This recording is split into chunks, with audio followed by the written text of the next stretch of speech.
आकाशवाणी मुंबई. मी शैलेश औटी आणि मी दर्शना जोगदनकर. प्रादेशिक बातम्या देत आहोत. ठळक बातम्या. भारतीय राज्यघटनेचे शिल्पकार भारतरत्न डॉक्टर बाबासाहेब आंबेडकर यांना जयंतीनिमित्त देशभरातून अभिवादन. रत्नागिरी जिल्ह्यात आंबडवे इथं पहिल्यांदाच शासकीय जयंती सोहळ्याचं आयोजन. नाशिकमध्ये 12 तास वाचनाचा उपक्रम. वर्गणीच्या पैशांतून सिडकोच्या कर्मचाऱ्यांकडून 3 पाड्यांमध्ये कूपनलिका. उद्यापासून राज्यभरात शासकीय योजनांच्या जत्रेचं आयोजन. आणि येत्या 2 दिवसात कोकण, मध्य महाराष्ट्र आणि मराठवाड्यात तुरळक ठिकाणी वादळी वारे आणि गारपीट होण्याची शक्यता. भारतीय राज्यघटनेचे शिल्पकार भारतरत्न डॉक्टर बाबासाहेब आंबेडकर यांच्या 132व्या जयंतीनिमित्त देश आज त्यांना आदरांजली वाहत आहे. राष्ट्रपती द्रौपदी मुर्मू, उपराष्ट्रपती जगदीप धनखड आणि प्रधानमंत्री नरेंद्र मोदी यांनी आज सकाळी संसद भवनात डॉक्टर बाबासाहेब आंबेडकर यांच्या प्रतिमेला पुष्पांजली अर्पण केली. यावेळी माजी राष्ट्रपती रामनाथ कोविंद, काँग्रेसचे राष्ट्रीय अध्यक्ष मल्लिकार्जुन खरगे, वरिष्ठ काँग्रेस नेत्या सोनिया गांधी आणि राष्ट्रवादी काँग्रेसचे अध्यक्ष शरद पवार यांच्यासह अनेक मान्यवर देखील बाबासाहेबांना आदरांजली अर्पण करण्यासाठी उपस्थित होते.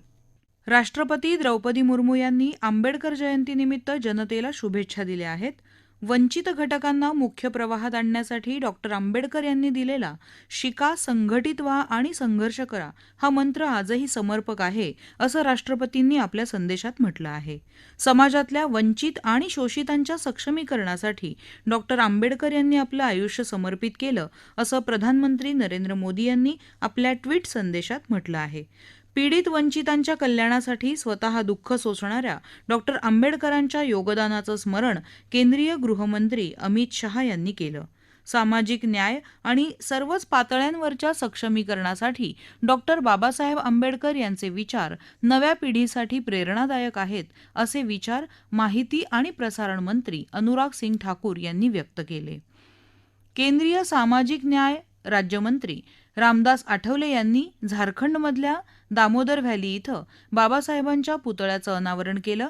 दामोदर नदीवर 7 धरणं बांधून तयार करण्यात आलेल्या दामोदर व्हॅलीची निर्मिती बाबासाहेब आंबेडकर मध्यवर्ती सरकारमध्ये श्रम, वीज आणि जलसिंचन मंत्री असताना 1943 मध्ये करण्यात आली होती. डॉक्टर बाबासाहेब आंबेडकर यांच्या जयंतीचं औचित्य साधून आज रेल्वेच्या भारत गौरव पर्यटक गाडीचं उद्घाटन झालं. केंद्रीय पर्यटन मंत्री जी कृष्ण रेड्डी आणि सामाजिक न्याय मंत्री डॉक्टर वीरेंद्र कुमार यांनी दिल्लीच्या हजरत निजामुद्दीन स्थानकात या गाडीला हिरवा झेंडा दाखवला.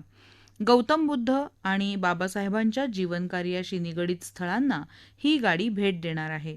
त्यात नवी दिल्ली, महू, नागपूर, वाराणसी, सांची, सारनाथ, नालंदा यांचा समावेश आहे.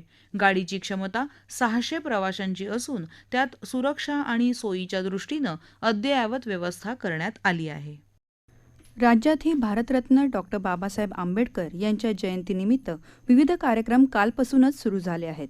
याविषयीचा वृत्तांत आता ऐकूया. बाबासाहेबांची कर्मभूमी असलेल्या मुंबईत आज देशभरातून बाबासाहेबांचे अनुयायी त्यांच्या जीवनकार्याशी संबंधित स्थळांना भेट देऊन महामानवाला अभिवादन करत आहेत. चैत्यभूमी इथं असलेलं त्यांचं स्मृतीस्थळ, राजगृह हे त्यांचं निवासस्थान, तसंच इंदू मिल कंपाऊंड इथं आकार घेत असलेलं भव्य स्मारक या ठिकाणी होणारी गर्दी लक्षात घेऊन प्रशासनानं चोख व्यवस्था ठेवली आहे. राज्यपाल रमेश बैस, मुख्यमंत्री एकनाथ शिंदे आणि उपमुख्यमंत्री देवेंद्र फडणवीस यांनी सकाळी चैत्यभूमीवरच्या डॉक्टर बाबासाहेब आंबेडकर यांच्या स्मृतीस्थळावर पुष्पांजली अर्पण करून महामानवाला अभिवादन केलं. यावेळी सामुदायिक त्रिशरण आणि बुद्धवंदना करण्यात आली. राज्यपालांच्या हस्ते चैत्यभूमी परिसरात वृक्षारोपणही करण्यात आलं. राज्यपालांच्या हस्ते बौद्ध भिक्खूंना चिवर देण्यात आलं. बाबासाहेबांच्या कार्याशी निगडीत असलेली स्थळं सर्वांना पाहता यावी याकरता मुंबई दर्शन बस सेवेप्रमाणे डॉक्टर आंबेडकर सर्किट दर्शन अशी बस सेवा सुरू करण्यात यावी अशी सूचना राज्यपाल रमेश बैस यांनी यावेळी झालेल्या सभेत केली. बाबासाहेबांच्या स्मारकासंदर्भात प्रकाश आंबेडकर आणि आनंदराज आंबेडकर यांनी केलेल्या सूचना विचारात घेऊन स्मारकातील त्रुटी दूर करण्यात येतील असं मुख्यमंत्र्यांनी सांगितलं. डॉक्टर बाबासाहेब आंबेडकर यांचं स्मारक येत्या वर्षभरात पूर्ण करण्याचा प्रयत्न करण्याची घोषणा उपमुख्यमंत्री देवेंद्र फडणवीस यांनी यावेळी केली. इंदू मिलच्या जागेचा प्रश्न आपण सोडवू शकलो. मध्यंतरी कोविडमुळे काम जरा स्लो झालं होतं. मुख्यमंत्र्यांनी स्वतः जाऊन आढावा घेतला, त्यातल्या ज्या अडचणी होत्या त्या दूर केल्या आणि आता अत्यंत वेगानं काम या ठिकाणी चाललं आहे. पुतळ्याचं अप्रुव्हल देखील जवळपास झालेलं आहे आणि म्हणून लवकरच मुख्यमंत्र्यांच्या नेतृत्वात आम्ही ती बैठक बोलवू आणि काही त्याच्यातल्या उणिवा असतील तर त्या दूर करू. पण आमचा प्रयत्न आहे की पुढच्या वर्षभरामध्ये कुठल्याही परिस्थितीमध्ये हे स्मारक आपल्याला त्या ठिकाणी वेगानं तयार करता यावं. विविध मान्यवर यावेळी उपस्थित होते. बाबासाहेबांच्या जयंतीनिमित्त राज्यभरातही विविध उपक्रमांचं आयोजन करण्यात आलं आहे. डॉक्टर बाबासाहेब आंबेडकर यांच्या मूळ गावी रत्नागिरी जिल्ह्यातल्या आंबडबे इथं आज पहिल्यांदा शासकीय जयंती सोहळ्याचं आयोजन करण्यात आलं होतं. पालकमंत्री उदय सामंत यांनी बाबासाहेबांना अभिवादन केलं. गावातलं स्मारक आणि महाविद्यालयाचा प्रलंबित प्रश्न महिन्याभरात मार्गी लावण्याचं आश्वासन त्यांनी दिलं. नागपुरात दीक्षाभूमीवर भारतरत्न डॉक्टर बाबासाहेब आंबेडकर स्मारक समितीचे अध्यक्ष नागार्जुन सुराई ससाई, सचिव सुधीर फुलझेले यांनी बाबासाहेबांच्या प्रतिमेला पुष्पहार अर्पण करून अभिवादन केलं. बाबासाहेबांच्या अस्थिकलशाचं दर्शन घेण्यासाठी अनुयायी मोठ्या संख्येनं दाखल झाले आहेत. छत्रपती संभाजीनगर इथल्या भडकल गेट परिसरातल्या बाबासाहेबांचा पूर्णाकृती पुतळा, टीव्ही सेंटर इथल्या छत्रपती संभाजी महाराज यांच्या पुतळ्याचं सुशोभीकरण करण्यात येणार असल्याची घोषणा पालकमंत्री संदीपान भुमरे यांनी केली. मुख्यमंत्र्यांनी या सुशोभीकरण कामाला मंजुरी दिली असून 10 कोटी रुपये मंजूर करण्यात आल्याचं भुमरे यांनी यावेळी सांगितलं. गडचिरोली जिल्ह्यातल्या देसाईगंज तालुक्यातल्या जुनी वडसा इथं थायलंडहून आणलेल्या बुद्धमूर्तीचं अनावरण आमदार कृष्णा गजबे यांच्या हस्ते करण्यात आलं. वाशिम जिल्ह्यातल्या लाभार्थ्यांसाठी 2.5 लाखाहून अधिक आनंद शिधा किट दाखल झालं आहे. जिल्ह्यातल्या रेशन दुकानातून त्याचं वितरण होणार आहे. धुळ्यात भारतीय जनता पार्टीनं बाबासाहेबांच्या 132 मूर्तींचं वाटप केलं. अहमदनगरमध्ये समता रॅली काढण्यात आली. जळगाव जिल्ह्यात 138 संविधान भवन बांधली जाणार असल्याची घोषणा पालकमंत्री गुलाबराव पाटील यांनी केली. नाशिकमध्ये बाबासाहेब आंबेडकर यांच्या जयंतीनिमित्त मॉडर्न एज्युकेशन सोसायटीच्या अशोकनगर इथल्या शाळेतल्या 3री ते 10वीच्या विद्यार्थी आणि शिक्षकांनी सकाळी 7 ते संध्याकाळी 7 असं 12 तास बाबासाहेबांच्या पुस्तकांचं वाचन केलं. सिडकोतल्या धम्मगिरी योग महाविद्यालयातल्या युवकांनीही असाच उपक्रम राबवला. धाराशिवमध्ये डॉक्टर बाबासाहेब आंबेडकर मराठवाडा विद्यापीठाच्या उपकेंद्रात ज्येष्ठ पत्रकार दयानंद माने यांच्या व्याख्यानाचं आयोजन करण्यात आलं होतं. तत्कालीन अस्पृश्यता दूर व्हावी म्हणून बाबासाहेब आंबेडकर यांनी अनेक उदाहरणं देऊन समाजाला जागं करण्यासाठी लिखाण केलं. यासाठी त्यांनी आपल्या अग्रलेखातून अनेक विषय परखडपणे मांडले असं त्यांनी सांगितलं. भारतरत्न डॉक्टर बाबासाहेब आंबेडकर यांच्या जयंतीनिमित्त देशभरात विविध ठिकाणी विविध संघटना वर्गणी काढून अनेक उपक्रम राबवतात. नवी मुंबईतल्या सिडकोच्या BC कर्मचारी संघटनेनंही या वर्गणीचा विधायक उपयोग सुरू केला आहे. रायगड जिल्ह्यातल्या पेण तालुक्यातल्या ताडमाळ, उसरवाडी, बरडवाडी या 3 पाड्यांना या संघटनेनं कूपनलिका बांधून दिली आहे. यामुळं जवळपास 400 कुटुंबांचा पाण्याचा प्रश्न मिटला आहे.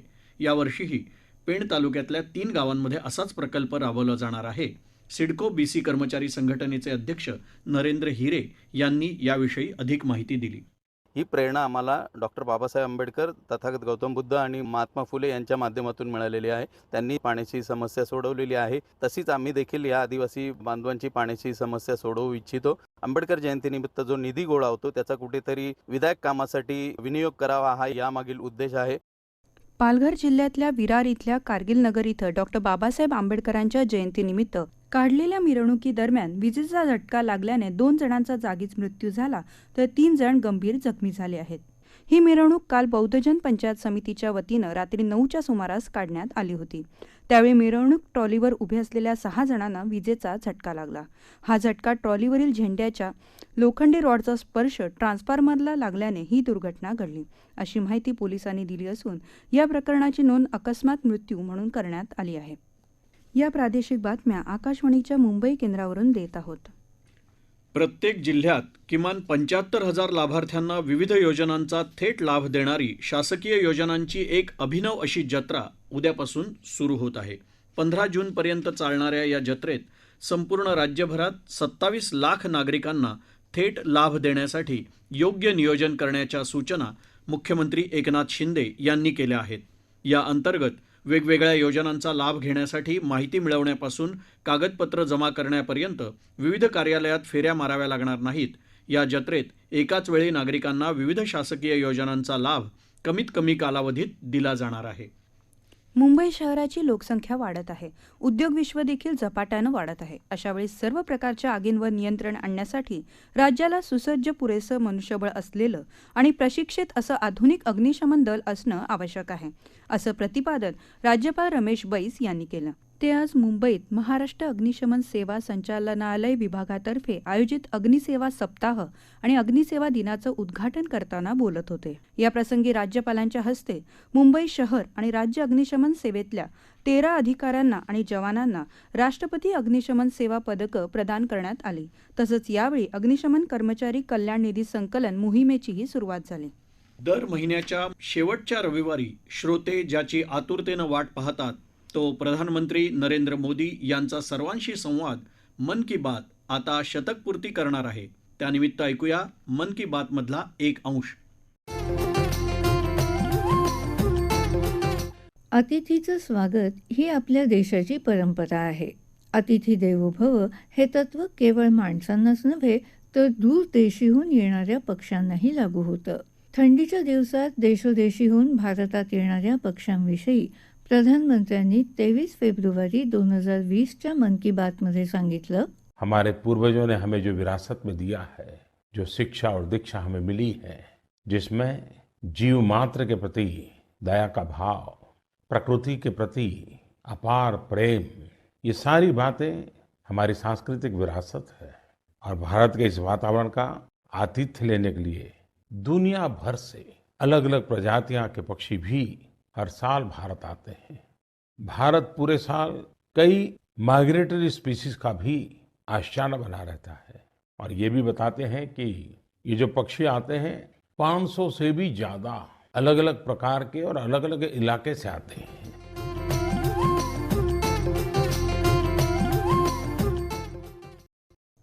मुंबई पोलिसांच्या नियंत्रण कक्षाला 7 एप्रिल रोजी दूरध्वनीवरून मुंबईत 3 दहशतवादी घुसल्याची चुकीची आणि खोटी माहिती देणाऱ्या व्यक्तीला दहशतवाद विरोधी पथकानं अटक केली आहे.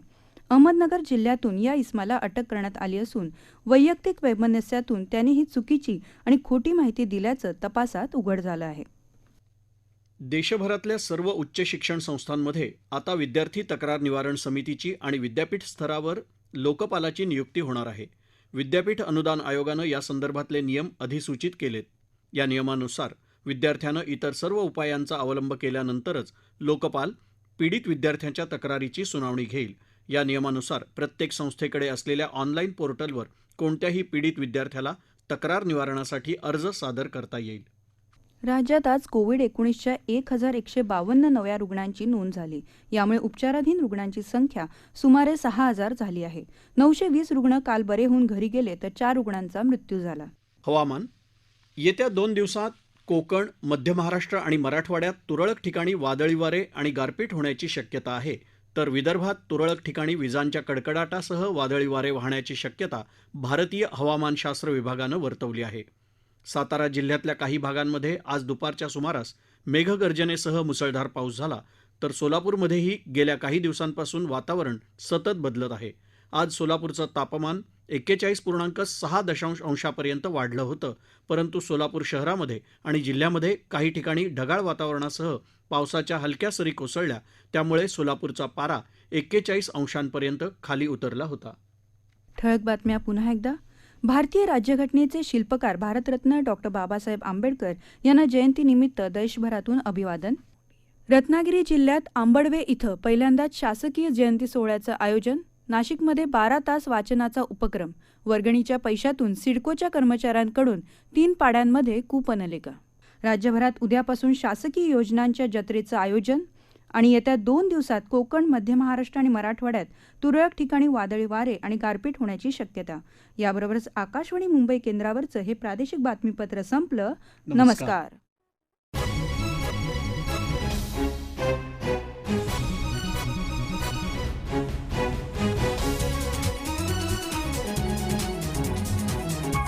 Thank you.